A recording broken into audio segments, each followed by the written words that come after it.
I think especially in society today, there's such a projected image. Everyone is successful, everyone is doing well. And you kind of look at yourself and you're like, when am I going to get there? There's a saying that says, show us your finances and we'll show you your marriage. Ooh. Yes. Hi everybody, I'm Noma and welcome back to another episode of Asking for a Friend. In partnership with Liberty, we're dedicating today's episode to money matters. We know that navigating your finances in your early 20s can be very tricky, but honestly, a little guidance never hurts anybody. In today's episode, we'll discuss building generational wealth, navigating gig culture, and we'll even drop a few financial hacks that will help you meet your money goals. With that being said, let's meet today's panel. Hi guys, my name is Arno Greef. I'm an actor and a businessman. Hi all, I'm Portia Mamabolo. I'm a personal and corporate financial advisor, a representative of Liberty. Hi everyone, my name is Ama Qamata and I'm an actress/producer. Hi guys, my name is Bongani, the proud South African guy, a risk-taker, a believer of a successful nation, a dreamer by night and a sharer by day, and that's on. Period! Welcome to Asking for a Friend, guys. That is iconic. Let's get into it. Hi, Defining. Hi. My girlfriend and I have been together for 3 years and are starting to have the buying a house, having kids, and figuring out when to get married conversations. Because of that, finances have been coming up more and more. Oh, yes. I'm realizing that my girlfriend actually has more generational wealth than I do. That's a good Honestly, thing, yeah. this makes me resent her upbringing and feel a little bit disappointed with my own accomplishments. How can I make space and understand where I am now? And how can I start building maybe an investment portfolio which can help me for tomorrow? What's the name of the person? Did they send the name? No name. Yo! No name. Because that determines also the culture that you're marrying into. I think that's different. Because the type of culture that you're marrying into determines how much you're gonna spend on a wedding. Some weddings cost 2 million. Some weddings you can just go and sign and elope. It's a quick thing. Yeah. So that is something that can determine that you're right. I agree. And when it comes to the weddings, you'll demand, oh no, I need a 5-star wedding venue. I need this, I need Bongani as a photographer. I can afford Bongani. And you're like, how am I going to pay Demanding for a all lot. this? Yeah, and sometimes it makes you feel like you're worthless as a man. The concern is quite real because finances in marriage becomes a picture of your marriage, right?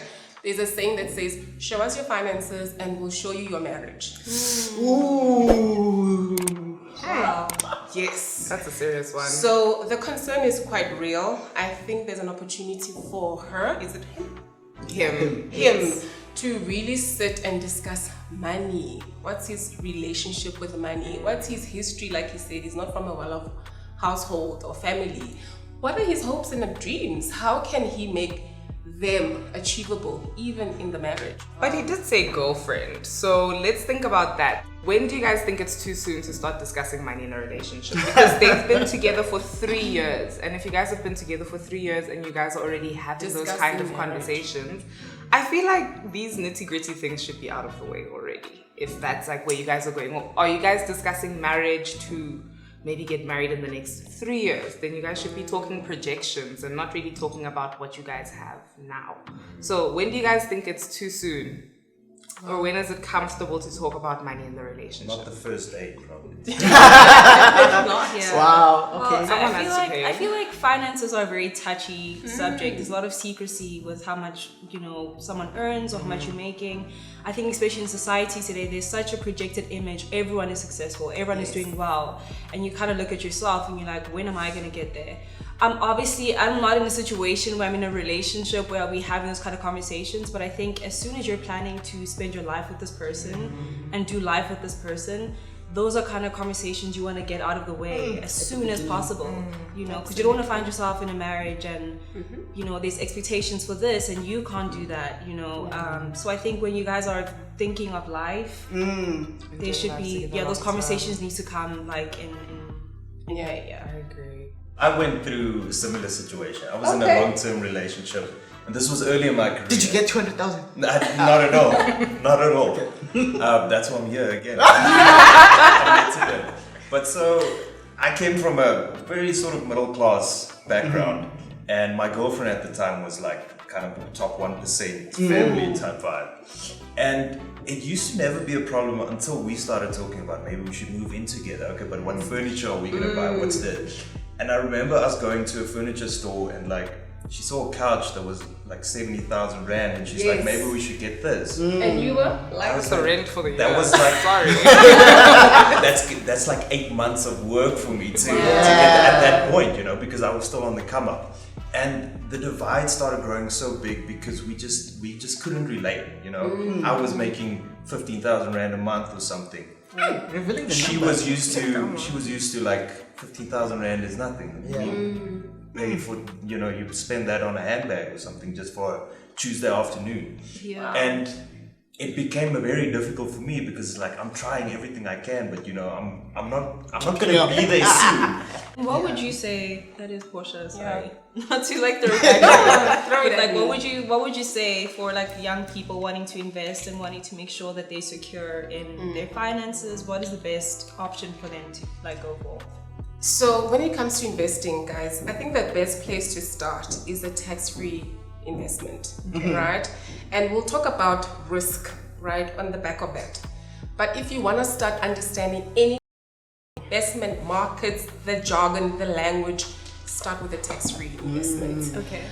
You buy units, right, in a collective investment scheme, and it's like broken down in different asset classes. You investing in equities, properties, bonds, and this unit trust needs to perform. So really everything that you need to understand, begin to understand, will sit there, and your advisor can take you through what is a unit trust, what is a fund manager, what does this performance mean, you know, investing, what is investing, what are the risks, what are the foundations of actually investing. And one of them is staying invested, not taking your money when you heard something that something is happening, right? To get the funds quick. Brexit is happening. Yeah, so that's a really great place to start. A random person would ask, how much is a financial advisor? Because people keep on saying financial advisor. So expensive. I thought at the beginning, I thought the financial advisor, I need to have 5,000 a month. I was so sure. Yeah, no, I mean, it's absolutely free. And if you come into Liberty, you knock and you say, can I get help? We'll sit with you and say, what do you need help? Where you pay really is the solutions that work for you. Yeah. That's where your money is going, the problem solvers. And one more hack, he needs to look at his budget And be honest with himself. and be honest with himself and have a really honest conversation with his partner, and say, this is my reality. Yes, I want to invest. These are my steps to start that journey of becoming financially free or secure. Wanting to build a future with someone is important, and that person needs to be able to trust that you'll be able to take care of the life you guys want to build together. So don't make harsh decisions before you've read all the books, made all the calls, and all of that. So yeah, thank you for that. Hi, Defining. I am a struggling actor in my early 20s. Me too.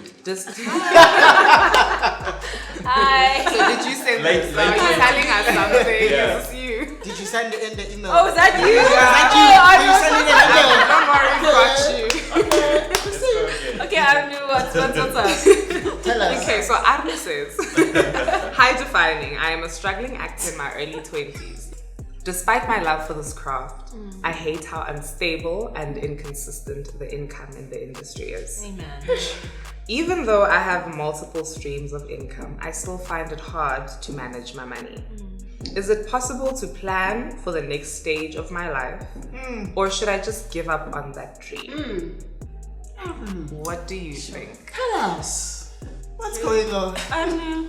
Sorry, man. This is not about me, but this is about me like 5 years ago. Okay, so Arno 5 years ago, what was he thinking? Where was he? So, I mean, it's good to hear already they've got different streams of income. Yeah. I mean, that was the reality for me. I started, I was working on a show, I was acting, but at the same time doing camera work, like shooting other actors and doing everything I could to make more money.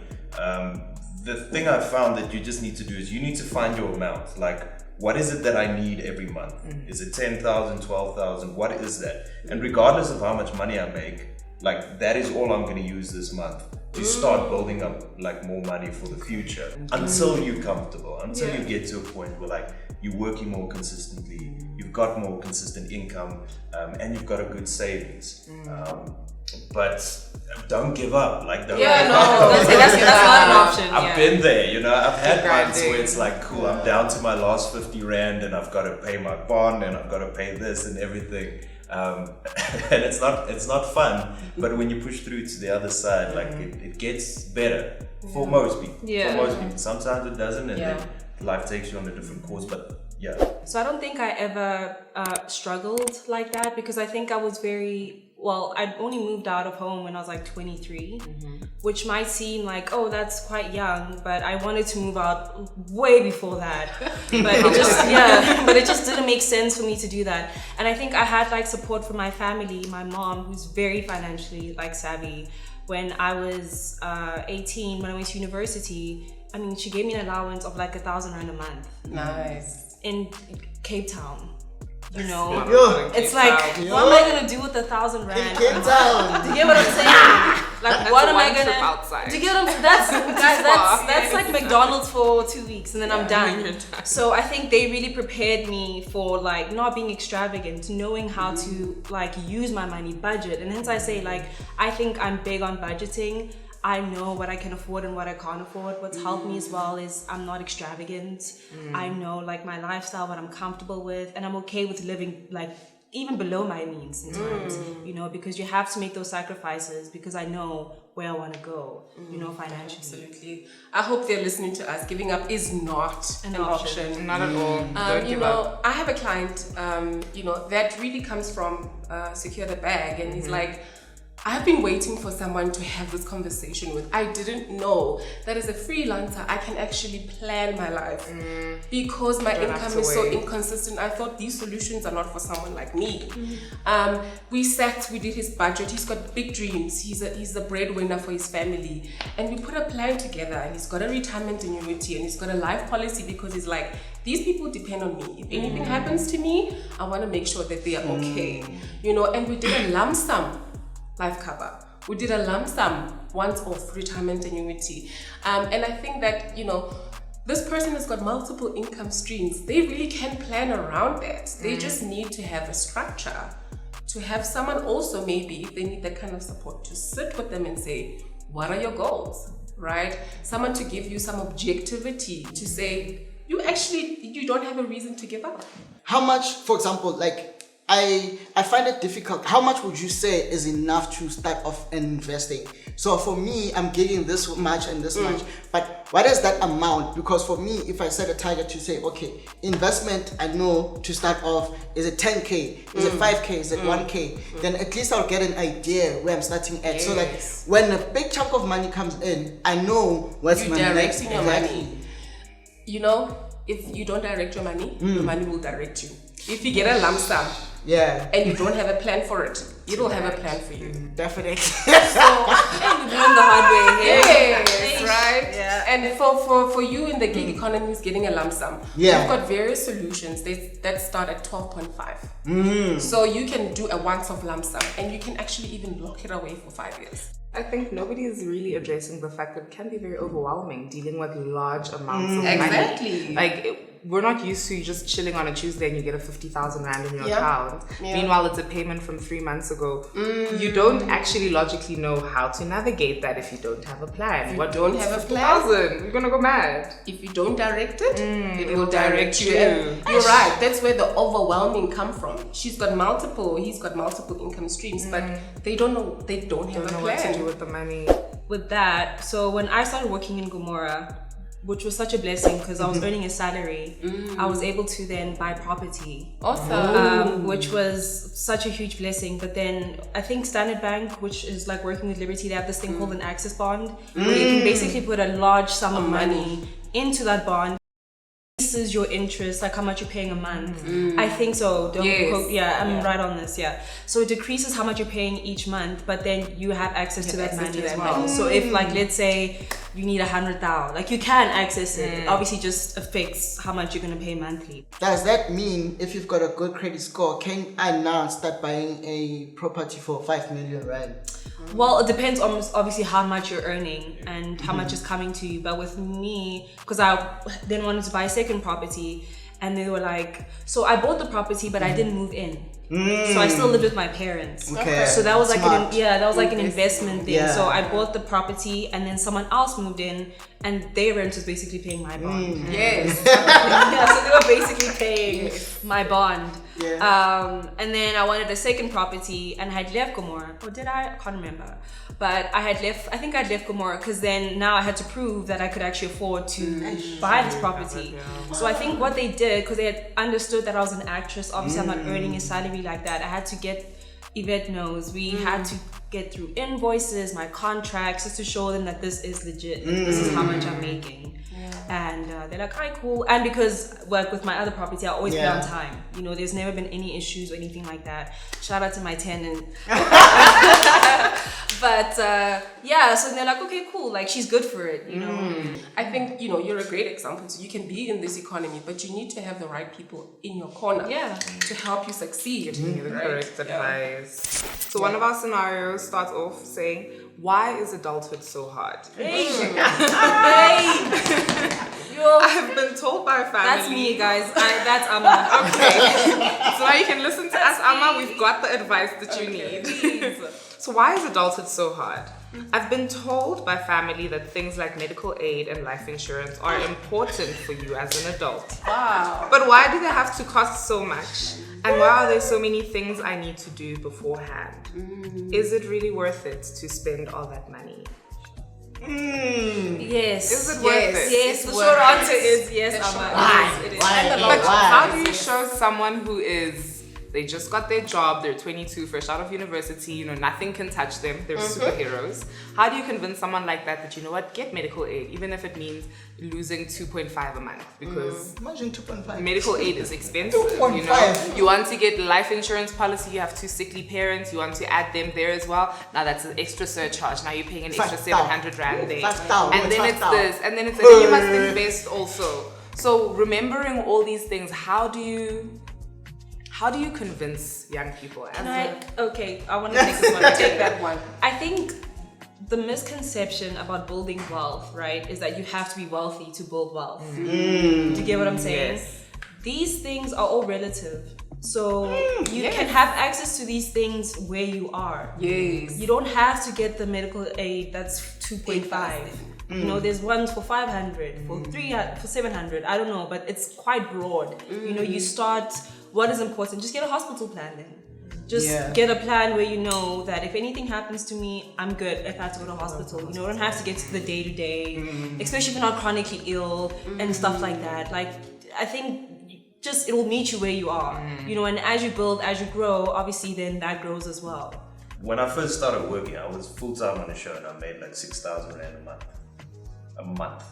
That's not a lot. So if we're talking about medical aid, then that's 2,500, obviously. But like, it's impossible to. 6,000 rand is not getting you very far. So I had a couple of years where I had to learn to work with nothing. That by the time the big money came, just more, a bit more, just a bit more money. It's like I was already so trained to like. This is actually just a relief. I'm not excited about it like, oh, I'm gonna go buy this, it was just such a relief to finally be at a point where like, okay, now I can get the good medical aid, or I can now put more into investments, because when you're getting 6,000 rand a month, there are certain things you just can't do. And people get overwhelmed because they think everything needs to happen first shot.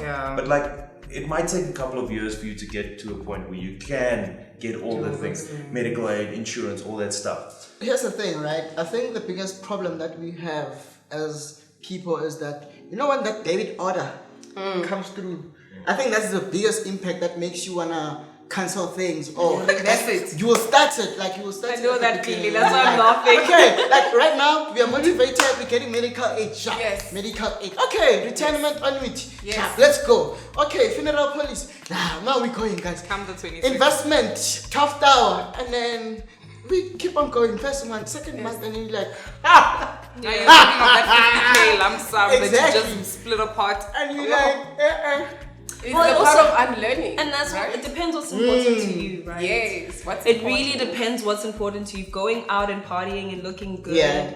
is more important than actually securing a future and making sure that, you know, things are good for me 10 years from now. Yeah. And that's what you're going to prioritize.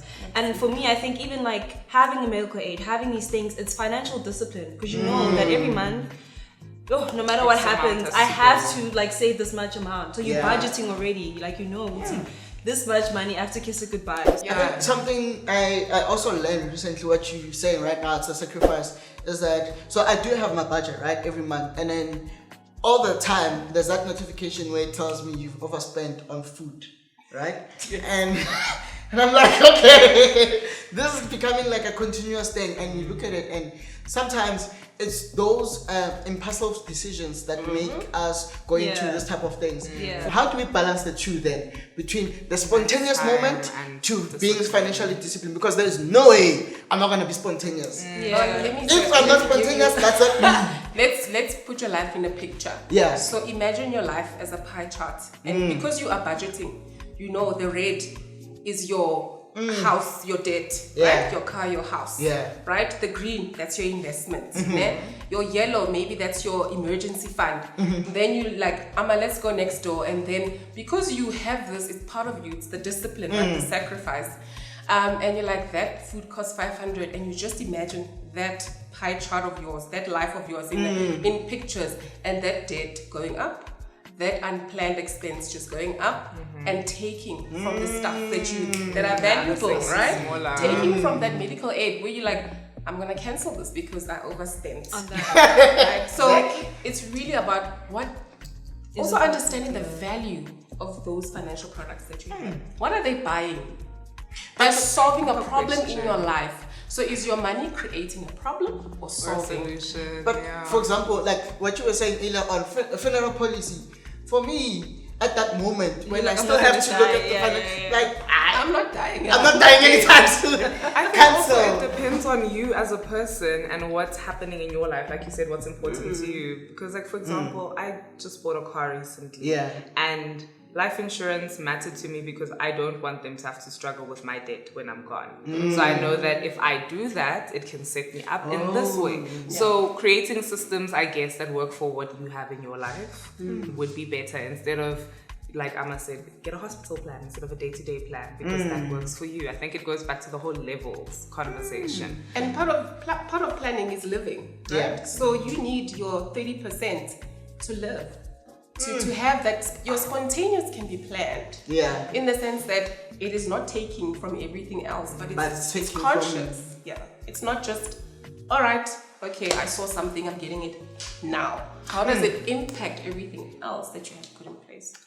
Thank you so much. Thank you so much for sharing experiences. Thank you so much for also trusting us with your financial issues. To our viewers, if you have anything else that you'd like to ask, you're more than welcome to email us at the link below. And I think that if you really, really feel like the advice that we gave you makes you curious to learn more, contact a financial advisor. You'll find the link below and you can reach out to a Liberty Financial Advisor for some assistance.